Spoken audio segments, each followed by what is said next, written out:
ऐसी बातें गूगल पर नहीं मिलती। नमस्कार दोस्तों, पत्नी के अलावा इस एक स्त्री के साथ संभोग करना पाप नहीं बल्कि पुण्य है। पुरुष इस वीडियो को जरूर सुने। हिंदू धर्म में पति पत्नी के रिश्ते को एक पवित्र बंधन माना जाता है, जिसकी अपनी मर्यादा होती है। आइए जानते हैं किस स्त्री के साथ संभोग करने से पाप नहीं लगता बल्कि पुण्य मिलता है। लेकिन उससे पहले चैनल को सब्सक्राइब कर लें और एक प्यारा सा कमेंट कर दे। विष्णु जी के परम भक्त देवर्षि नारद मुनि एक बार मृत्यु के देवता यमराज के पास गए और उनसे कहा कि हे यमराज, आप तो नरक और मृत्यु के स्वामी हैं। आप व्यक्ति को उसके कर्मों के अनुसार दंड और फल देते हैं, लेकिन आज मैं आपके पास एक सवाल लेकर आया हूँ।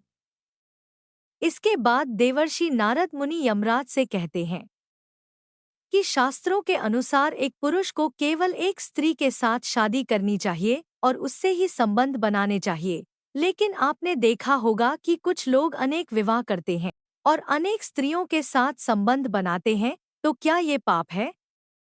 क्या इसकी वजह से उस व्यक्ति को मरने के बाद नरक में जाना पड़ता है? इस पर शास्त्र क्या कहते हैं?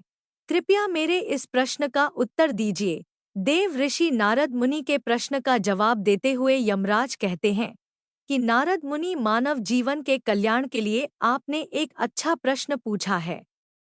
लेकिन मैं आपको इस प्रश्न का जवाब एक कथा के माध्यम से दूंगा, जिसे सुनने के बाद आपको अपने सभी सवालों के जवाब मिल जाएंगे। यमराज कहते हैं कि प्राचीन काल की बात थी।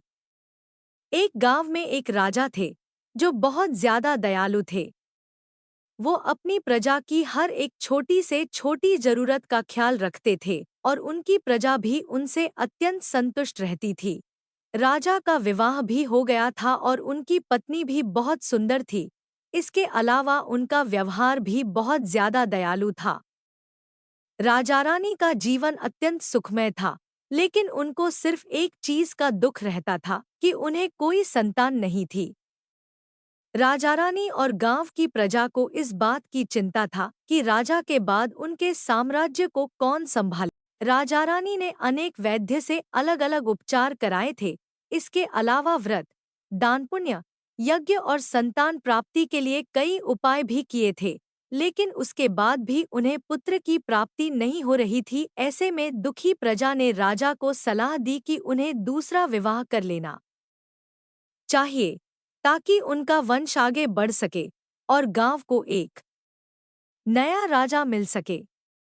लेकिन महाराज अपनी पत्नी से अत्यंत प्रेम करते थे, जिसके कारण उन्होंने दूसरा विवाह करने के लिए मना कर दिया। इसके अलावा उन्हें शास्त्रों का भी ज्ञान था, जिसमें बताया गया था कि एक पुरुष को केवल एक विवाह ही करना चाहिए।